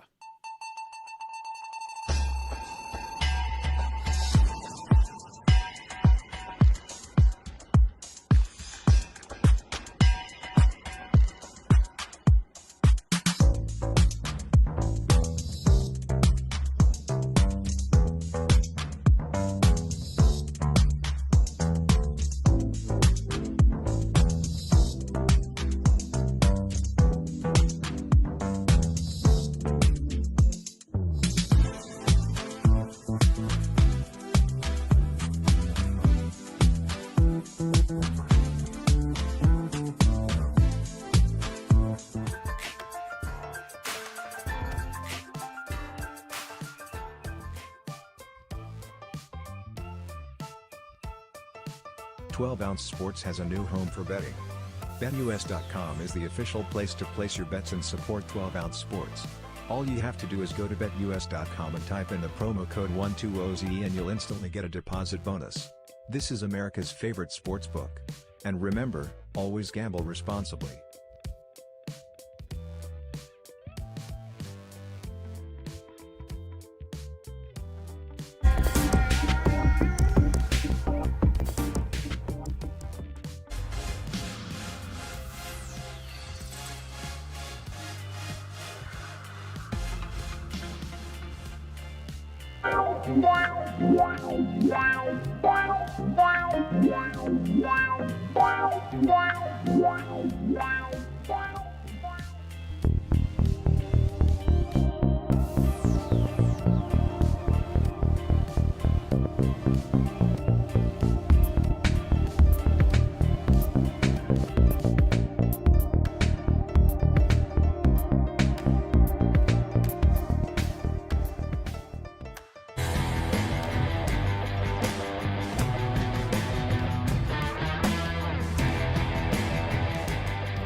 Hey everybody, welcome back to the Captain Lou Extravaganza Live here on the 12-Ounce Sports platform and networks and Zingo TV channel 761. Again, want to thank Paul Shivari for coming on, talking a little MLB, the Hot Stove League. Of course, the Rangers and the Tigers, big players in free agency. The Tigers spending about $315 million for a couple of ball players.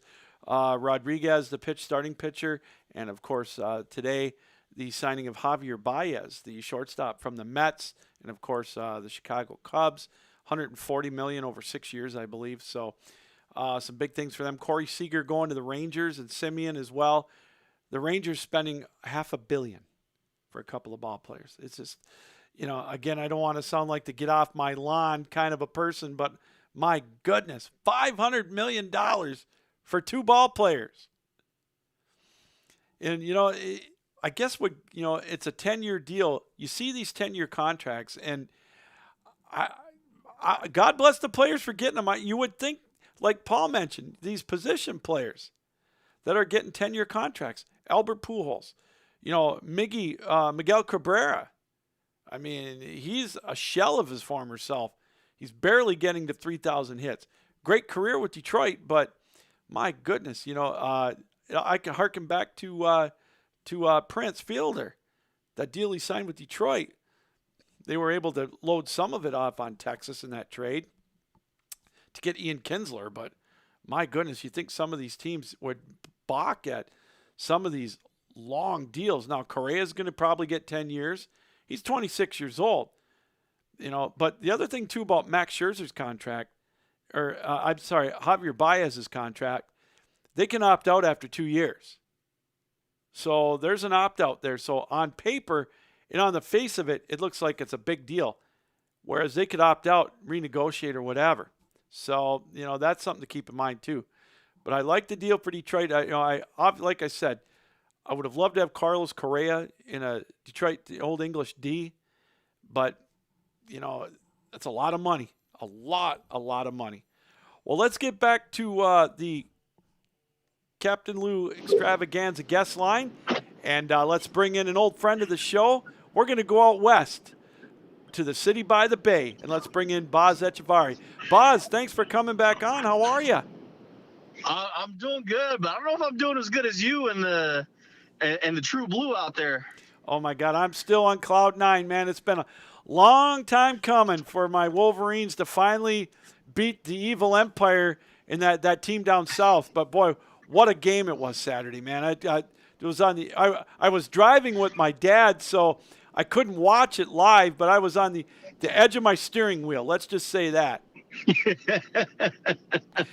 I'm sure that steering wheel got a little tighter as the clock got a little bit lower in the fourth. My hands were so stiff from clutching onto it. It was hilarious. But a great win for Jim Harbaugh. You know, it's so great to see him be able to get that off his back, and a big win.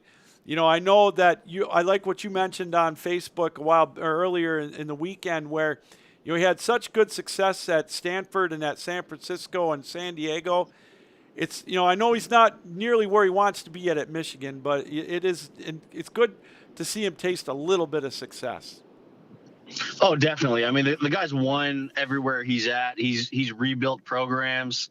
I mean, I still think that some of the best Niner teams that I've seen in this century are the Jim Harbaugh Niner teams, and I mean that identity of him bullying teams. It's kind of carried over to this Niner team. Yeah, let's bring that up. That was a great win last weekend over Minnesota, and I'm gonna full transparency here, Boz. I'm not the biggest Kyle Shanahan fan. I think, I honestly think he gets a little more fluff than he deserves. He gets a little more of the credit, and his winning percentage isn't to my liking. But what I like, what he's done, he's transitioned you guys into a bullying team. The running, and they're 6-5. They're in good shape right now to make a playoff push. Yeah, I mean, who would have thought of this about 3 weeks ago going into the Rams game? But yeah, Shanahan's done it, and honestly, I think a lot of it is Shanahan wants to throw the ball and he wants to run play action. He wants that deep pass. But I mean, the year that they went to the Super Bowl, I mean, right now, I don't know if there's a team that really wants to run into the 49ers. No. Primarily just because you can't scheme for teams that you can't scheme for getting bullied. Right. Of all the things that you can do in football, you can scheme against the deep pass, the intermediate, the swings, the screens, but just getting bullied like the Niners have done to the Rams, the Jaguars, and then I mean, even now late in the second half, the Vikings. You can't, as a coach, you can't do anything about that. How are you? What's your satisfaction level with the play of Jimmy Garoppolo? Jimmy's doing what he's asked. I of course I was riding high like everyone else when Jimmy came over. I mean, he won the 5 straight. I mean, the guy wins games. There's no bones about it. Like, if you got Jimmy Garoppolo on your team, you got a quarterback who can find ways to win games. And all the talent in the world is great, but you gotta, like,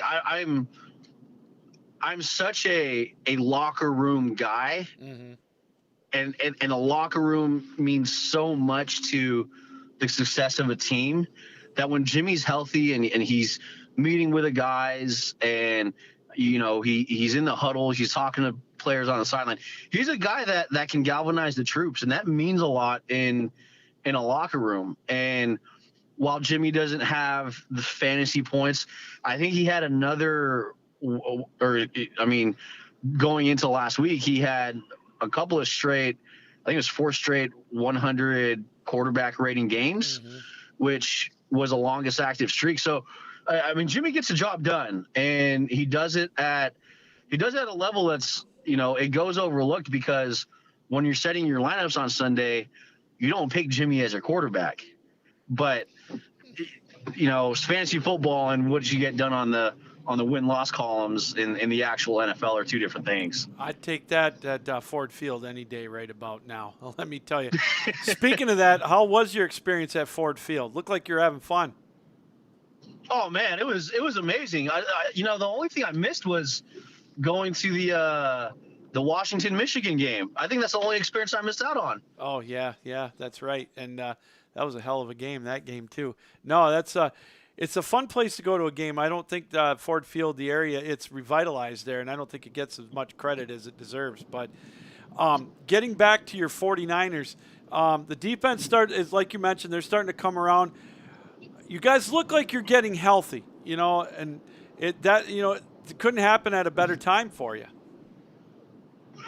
Yeah. I mean, I think the next 2 weeks will be a little interesting. Yeah. We're going to be without Deebo Samuel. Okay. And Fred Warner for 2 weeks. But, we got Seattle this week, and that got flexed out of the Sunday night game. I think anyone who watched Monday Night Football kind of saw why it got flexed out. Yeah. But for whatever reason, Pete Carroll and Seattle, they're a tough team to play. So I don't think it'll be any different this Sunday. But I think this is the game. If you're the Niners, this is where you can really exact revenge on Seattle and kind of just give. There's something to me. This Pete Carroll, Russell Wilson relationship. I mean, it feels like it's tottering, and maybe if the Niners can deal the Seahawks a loss, this is like the revenge game to kind of end it all. That could be the death nail for that combination right there. If your team goes up and opens a can up on them on Sunday, and they look like they're in a team in disarray right now. But the other one that I want to talk about, the emergence of Elijah Mitchell at running back. He's averaging just under 5 yards a carry. And, he had another great game this weekend. He's an up-and-comer again for you guys. You guys seem to always find that unknown running back. These late-round picks, I think this is where the bread and butter of a quality GM and scouting staff really come in. I mean, those early rounds, those are always important because those are kind of like your game changers, like your big punchy guys. But those late round picks, those day 3 picks, that's where you build your base off of, because these are players that they're going to fit a specific role.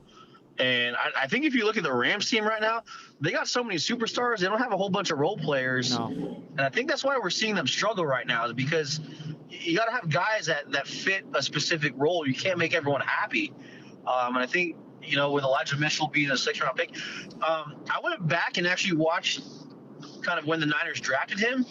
And Louis Riddick, when he heard the pick, he immediately goes, "Oh man, this might be the steal of the draft." The Niners picking up Elijah Mitchell, and wow. a running back out of Louisiana that no one probably ever heard of.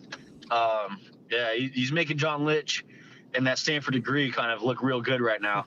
Boy, he sure is. And when people were questioning some of the moves he made, he's definitely hit a home run with that. Hey, real quick, I want to switch gears with you. You guys, the Pac-12 is, they've been taking punches by they're the punching bag of the national media. But they went, to me, Boz, they got a home run with getting Lincoln Riley to USC. Didn't see that one coming right away, but now that the dust is settled, I love the pick. I think it's a home run for both Riley and for USC, and it's going to help bring the Pac-12 back to prominence. I think so too. Here's the bigger question: is it a bigger move for the Pac-12 or a bigger loss for the Big 12? Because they're obviously losing Oklahoma and Texas, but what does that say about Lincoln Riley and seeing what would have laid ahead for him in the SEC and that final 100%. Year in the Big 12? I agree. What is that picture of Lincoln Riley at USC is perfect. And there's no bones about the Pac-12. They beat up on each other. That's why they're never in the playoff picture. I mean, you see Oregon go to the horseshoe and beat Ohio State, then just lay a turd at Stanford. Yeah. No, I agree. And I think he's got yeah. I looked at their schedule for next year. USC doesn't play Oregon. They don't play Washington. I mean, they're going to, they've got an easy non-conference schedule. What a way to transition for USC to get them back rolling with Lincoln Riley. Yeah, and this is a smart move too, because I mean, as bad as USC is, I mean, you kind of have to remember that USC is it's a high-profile university, regardless of what their record's been. If you're an athlete on the West Coast, it's either you want to play USC or you want to beat USC. Right. And now you got Lincoln Riley. Of course, all the success he's had at Oklahoma, he could very well steal a lot of recruits from Oklahoma in that area and bring him to Southern California. Well, he's got his 5-star quarterback coming with him already. That was announced earlier today. All right, Boz, I'm going to put you on the spot here. I didn't tell you this, but you're going to be my guest picker for my Captain Lou 6-Pack Challenge. So I'll keep you on the line for about 5 minutes. We'll go through these games real quick. I want to get your picks. Are you up for it?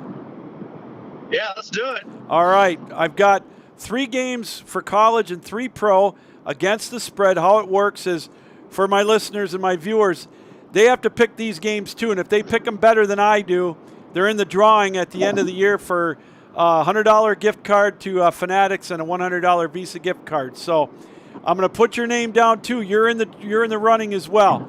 First game college. All right. First game college. I've got Oregon and Utah. Pac-12 championship game. You pick them against the spread. Utah is a 3-point favorite. I'm taking the Utes against Oregon. Who do you got? Oh man, you had to lead off with the alma mater pick for me, man. Yes, sir. I can't ever pick against the Utes. And after that Utah-Oregon game that the whole nation saw, it was one of those. I mean, Utah bullied Oregon. It's hard to say that they won't do it again. But yeah, I gotta roll with my Utes. All right. Okay, I knew you would do that, and I'm right there with you. That's why I'm taking Utah. SEC championship game. Georgia and Alabama. Georgia right now is a 6.5-point favorite. I'm going with the Dogs. I'm going with them minus 6.5. Man, that's so hard because you got to pick against Nick Saban. I know and it. The fact that he can adjust, especially playing him, again. But man, that Georgia defense just looks. Oh. It looks so good. It's hard to pick against the Dogs. All right. I got to go with them. Okay, I got you down for Georgia minus 6.5. All right. And the third game in college, I'm not touching the Big Ten game because I can't do it. I just can't do it. We're gonna go with the. Let me pick for you. I'll go Michigan. Well, that's my heart says Michigan and my head's leaning that way, but I don't want to jinx them. So, last game is the Pac-12 championship game. Baylor and Oklahoma State. The Cowpokes are 5.5-point favorites, but I'm going with the upset here. I'm taking Baylor in the points. Oh, man. The Big 12 where defense doesn't matter. Exactly. I'm going to go with the Pokes. All right. Yeah. Okay, there we go. We got one different right there. All right, now we're going to go to the pro side.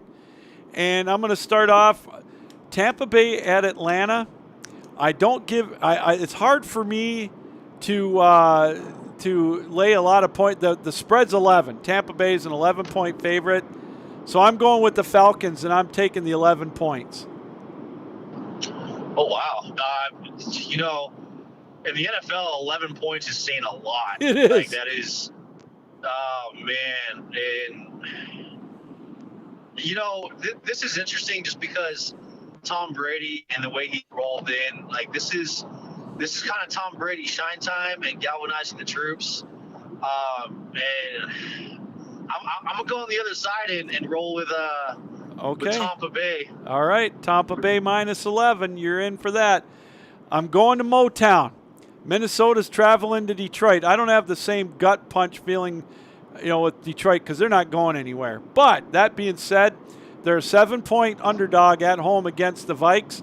Delvin Cook's not going to play. He got hurt. Your team beat them up pretty good.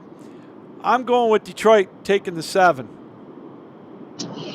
So, watching the Lions and even watching them week 1 against the Niners, I really like this Detroit team. Like, there's something about the way that they grind. I know they haven't had the results. No. But, I may just go Detroit outright. Okay. All right. Well, I'll still give you the points because that's how we do it here. I'm not going to make you go money line. Last game. You know what game I'm picking. I got to make you do it since I'm taking my hometown team. San Francisco at Seattle. 49ers come into the game a 3.5-point favorite. Seattle, I think they're a bomb waiting to go off. San Francisco's on a roll. I know they're missing a couple of players. I'm taking the 49ers laying the 3.5. You called it, and I think, as torturous as Seattle's been, and Kyle knows all about the Niners' history. He knows about how Seattle's tormented the Niners for the past decade. And I'm pretty sure Shanahan and Jimmy they're looking for the 300 Spartan kick off the cliff. Right to Pete Carroll and Russell Wilson's chest. So I'm going with the Niners and the way that they're rolling and trying to just go for the play. They're a game behind the Rams. Yes. So yeah, I'm rolling with the Niners. All right. Well, there you go. Boz, thanks for being part of our Captain Lou 6-Pack Challenge, and thanks for coming on the show tonight. It's always fun rapping with you, talking sports. Good luck with your 49ers the rest of the way, and if I don't talk to you, have a great holiday season, okay? Hey, you as well, man. I hope you had a great Thanksgiving. And, I did. Yeah, happy holidays, Lou. All right, thanks, Boz. Boz Echevarri, our West Coast insider, if you will, and some great insight on the 49ers and also our guest picker for the Captain Lou 6-Pack Challenge. Couldn't agree with him more. I think, this is an interesting game, though, coming up with San Francisco and Seattle up in Seattle. Seattle's 3-8. They're done. They would have to win their next 6 and get a lot of help. And I don't see it happening. San Francisco, they've got that mindset right now, the bully mentality, if you will, like we talked about. And I look at San Francisco's schedule. They got to go to Seattle and they got to go to the Bengals. They got to win one of those 2 games. That'll give them 7-6. Then they got the Falcons at home. That's a win, 8-6. Tennessee, I don't know. Then you've got Texas, the Texans. That's 9. Then they got to go to the Rams. So I think 9-8 will get somebody into the playoffs this year. And I think Arizona, I think, is going to win that division. They're 9-2. They got a 2-game lead over the Rams. Plus, they won a head-to-head matchup. So they, in a sense, have a 3-game lead. And so I think 9-8 will get San Francisco in. They've got to win 3 of these next 6. That's why I think the Seahawks game is so important, because they got to go cross-country to play a Bengals team that's rolling. They're beatable, but they're on a roll. Then they got to go play at the Titans, and you just don't know what you're going to get there. The Titans are – I still don't know how they're doing it, but they're doing it, especially without Derrick Henry. So great talking to Boz Echevarri. Him and I go back to covering the ACHA Nationals in Dallas a couple of years back. My God, it's been 3 years ago already. 2, 3. It'll be 3 years ago, yeah. How time flies when you're having fun.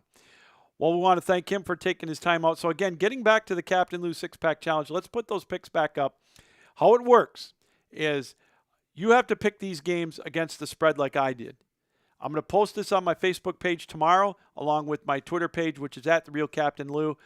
You will see these games. You can put your answers there or on my Facebook page, which is Lewis Gambling, or drop me an email with your picks at CaptainLouSports@gmail.com. It's that simple, and you'll be in for the drawing to win. If you beat me on these games, you'll be in for that drawing for a $100 Visa gift card and a $100 gift card to Fanatics. I'm taking Utah -3. I'm taking the Bulldogs -6. I'm taking Baylor, the Bears, +5.5 against Oklahoma State. Then on the pro side, I'm taking San Francisco -3.5. I'm taking Atlanta and 11, and I'm taking the Lions. Yes, my Detroit Lions. They may not win. They'll probably lose on a 59-yard field goal, but that means they cover. So that means I'll win. And so, again, you have to use these lines, these spreads. You can't use, if they change by Saturday, which is altogether possible. It's happened. You know, for example, when they found out Aaron Rodgers had COVID. So, and I let everybody else use those. So there you go. And again, those will be posted. So want to thank Boz Echevarri for coming on. Want to thank Paul Shivari, Chris Lowe from Liberty's Women's D1 program, again, for coming on and talking some ACHA hockey with us. A lot going on in the world of sports. You know, with baseball, the lockout is looming tomorrow. It's the day. We'll see if they do indeed lockout and for how long. Paulie seems to think it'll be done before Christmas. I hope so. Sometimes these negotiations between the players and the owners, especially in baseball, tend to drag out. But I think there's a little more sense of urgency on each side. I still say the players, though, they've got to make it so at least it's got to look like they come out as a winner, because the public perception, and I believe the perception of the players, and the reality may be that the owners really got the best of them in this last CBA. So we'll have to wait and see. So, but a lot to look forward to with college championship weekend, with the playoff looming. You've got the SEC championship, Georgia and Alabama. Georgia wins, they're in. Georgia's in no matter what. Alabama wins, they're in the playoff. Michigan beats Iowa in the Big Ten championship game, they're in. More than likely, if Cincinnati beats Houston, they're in. I can't see them getting knocked out if they win. So that's kind of what you're looking at. Alabama loses, opens up the door for Oklahoma State with a win over Baylor, or maybe Notre Dame if Oklahoma State wins ugly, or if Baylor wins. So that's the intrigue right there. Who will Notre Dame's coach be? Maybe by next Tuesday we'll find out. We'll have that for you. Will it be Luke Fickell? Will it be Lane Kiffin? Will it be Urban Meyer? Will it be Mel Tucker? His buyout's only $2.5 million. Don't sleep on Mel Tucker. I know my Michigan State fan friends are thinking, shut up. But, hey, that buyout's only $2.5 million. He had Colorado thinking he was never going to leave. He's done well in Michigan State. Coach of the year in the Big Ten, deservedly so. But there's my sleeper right there. So, well, that's going to do it tonight for the show. Want to thank everybody for taking time out to join us here on the 12-Ounce Network, 12-Ounce Sports Network, and Zingo TV channel 761. We'll be back next Tuesday, 8 until 10 p.m. Eastern Time with a great lineup. Again, scheduled to join us next week at 8:15 will be Craig Barnett. He's the executive director of the ACHA. We'll get kind of a state of the ACHA report, if you will. We'll talk to him and see how he thinks everything's going with them. And then at 9:30 next week, we are scheduled to be joined by Todd Corder. We'll go through all the college football playoffs. We'll have the bowl games. The New Year's Six bowl games will be set. And we'll have a lot to talk about. It's going to be a big weekend for football. I hope you enjoy it. Enjoy all the sports. Want to take this second out to our thoughts and prayers to the families in that tragic event that happened today over in Oxford, over by Detroit, with the young kids that lost their life with that shooter at the high school. Just another senseless tragedy. Our hearts and prayers go out. Thoughts and prayers go out to the families of the victims of that mass shooting. And come on, the senseless stuff has got to end. But our thoughts and prayers, we talk about everything that goes on here. This is just games. This is not life and death. And we try to keep that in perspective. Don't mean to end the night on a downer, but again, we just want to say our thoughts and prayers are out to the friends and families of the victims of that horrible shooting over in Oxford, Michigan earlier today. So, well, hey, join us next Tuesday here on the Captain Lou Extravaganza Live for another great edition of the Captain Lou Extravaganza. Will be 8 to 10 Eastern Time right here on 12-Ounce Sports. Captain Lou saying, keep your heads up, keep your sticks down, keep your feet moving, And as always, keep your minds open. Good night, everybody. We'll see you next week here on the Captain